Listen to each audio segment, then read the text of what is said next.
but how are his allies responding? Well, joining me now for an exclusive interview, Texas Republican Senator Ted Cruz, a member of the Senate Judiciary Committee, who actually worked at one time for Robert Mueller at the Justice Department. Thank you so much for joining me this morning. First question is, do you think the public should see the full Mueller report?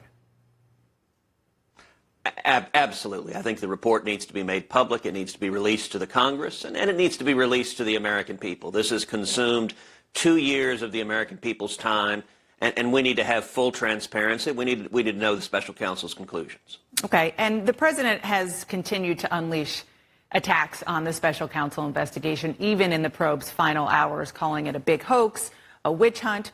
Do you agree with the president that the Mueller investigation was a witch hunt?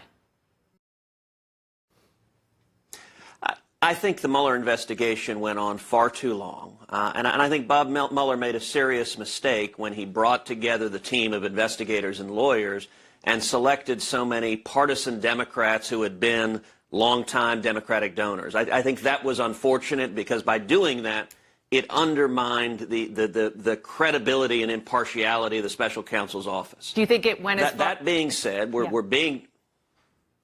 Go ahead, I'm sorry. Do you think, would you go as far, though, as the president has in calling it a witch hunt? I'll leave that language to the president. I will say I'm concerned that it may have become a fishing expedition. We'll see when we see the report. We'll see what's in the report. But I do think it's striking that at least the early indications are there are no further indictments, which means, as you pointed out at the top of the show, that not a single person was indicted for colluding with the Russians to influence the 2016 election. If that's right, that there are no indictments for collusion with the Russians, that's good news for the American people. Those were serious charges when they were raised 2 years ago. And if the special counsel concluded that there is not evidence that occurred, that would be very good news. So, as you mentioned, a senior Justice Department official is telling CNN that he's not recommending any further indictments, but we do know that there are other investigations going on elsewhere in the Justice Department into the president's businesses, his inaugural committee, his charitable foundation. Are Republicans right to be popping the champagne right now? I'm not saying you are, but others are. Or is it premature? Listen, if anyone thinks that the Mueller report being concluded is the end of the Democrats' attempt to take down President Trump, they haven't been paying attention the last 2 years. You know, it was striking as I listened to your interview with Congressman Nadler that he was immediately pivoting away. Okay, fine. Yesterday, the Mueller report was the end-all and be-all. It was going to be the salvation for the Democrats and destroy President Trump. Now you can already see the Democrats pivoting away, saying, okay, well, we need to do other investigations. It's got to be someone else. It's got to be the Southern District of New York. Senator, it's got to be the New York Attorney General. It's got to be Congress. But, Senator, it is the Justice Department. It's the President's Justice Department that is continuing to investigate those other things that I just mentioned. Democrats are one thing, but I'm talking about... Go ahead. But Dana, my point is, you asked Congressman Nadler whether the House is going to impeach the president. I'll answer that for you. Yes. They fully intend to impeach the president, and they don't care about the basis. You know, twice Congressman Nadler said something remarkable. He said, listen, the special counsel's focused on crimes.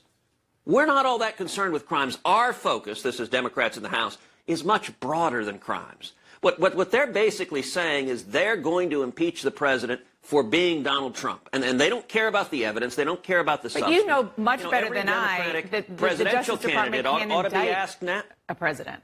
It's against their guidelines. So is that a bit of a red herring? Well, we'll see what's in the report. And as a member of the Judiciary Committee, I'm going to read the report. I want to give it a fair consideration. And I hope and expect the American people to have the chance to do the same thing. But my point is the extreme left in the Democratic Party, they have so much anger and hatred directed at the president that we're going to see the Democrats moving forward with impeachment, whatever the evidence. That's why you're seeing Democrats like Congressman Nadler say, don't worry about crimes. Our focus is not crimes. That's just Bob Mueller's focus. Our focus is broader. What their focus is politics. And they need to set aside the rage and anger. Listen, I disagreed with Barack Obama on a host of issues, but I didn't believe he should be impeached.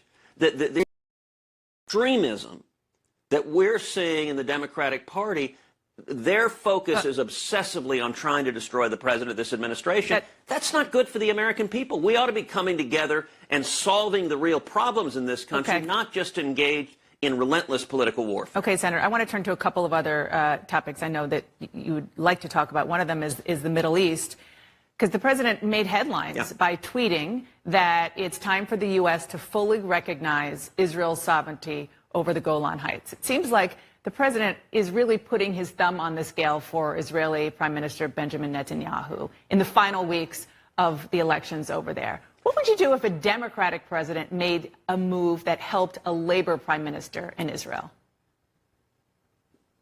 Well, I think your focus is off slightly. Listen, what the president did this week was tremendous. He recognized that the Golan Heights is legitimately now part of Israel. That's and you don't think doing that weeks before an election in Israel puts his thumb on the scale, regardless of the substance of it? Talking about the timing. I think it is good foreign policy for Israel, and it's good foreign policy for the United States. In December, I introduced a resolution for Congress to recognize the Golan Heights was part of Israel. Just a couple of months ago, I introduced legislation for Congress to recognize the Golan Heights as part of Israel. And indeed, that legislation, a number of Democrats in the House have spoken out in favor of that legislation. There's bipartisan agreement to do this. And the reason is simple. The Golan Heights were taken in 1967 during the Six-Day War, a defensive war where Israel was attacked. If you look at what's happening in the Middle East, no one in their right mind would want to see the Golan Heights go to Bashar Assad, go to Syria, or go to Iranian proxies or the Russians. It is legitimately part of Israel. I'm glad the president took my counsel and the counsel of others and recognized this. And indeed, I hope that Congress will take up the legislation I've introduced and put the president's determination into U.S. law, because that is in the security interest of Israel, and critically, it's in the security interest of the United States. The president did the right thing here. Senator, one last important question. We learned this week that the Justice Department issued subpoenas in a criminal investigation into two Boeing plane crashes. You chair the Senate Subcommittee on Aviation. You are going to have a hearing this coming week on Wednesday. Do you think that Boeing is criminally liable? And also, do you think the FAA was negligent here? Well, the first question is going to be a determination initially for the Justice Department and ultimately for the criminal justice system. I, like everybody else, am deeply concerned about these two crashes that took over 300 lives. And so I'm chairing a hearing this week with the acting head of the FAA and the relevant government officials to inquire really what went on here, what we knew, when did we know it, and what caused this crash. There are early indications that a system on the plane called the MCAS system, which adjusted the altitude of the plane, may have contributed to the crash. We don't know that. We shouldn't jump to conclusions. But when you have over 300 people whose lives have been taken, it was the right thing to do to ground the planes. I called for them to be grounded early on, and the FAA ultimately agreed with that determination. But our priority has to be the safety of the flying public. You know, you and I, we're on planes all the time. Our families are on planes all the time. In Texas, Texans are on planes all the time. We need to have the confidence when we get on a plane that there is not a problem, mechanical system or software system that endangers the lives of passengers. And so this hearing this week is going to be the first step for the Senate to begin inquiring what are the facts here and what do we need to know to be confident that the flying public is safe. Senator, that's our responsibility. And we look forward to seeing that both on the side of Boeing and on the side of the FAA, and whether the oversight on their part was laxed. Thank you so much for joining me this morning. I appreciate it. Thank you, Dana. Thank you. And President Trump admitted he fired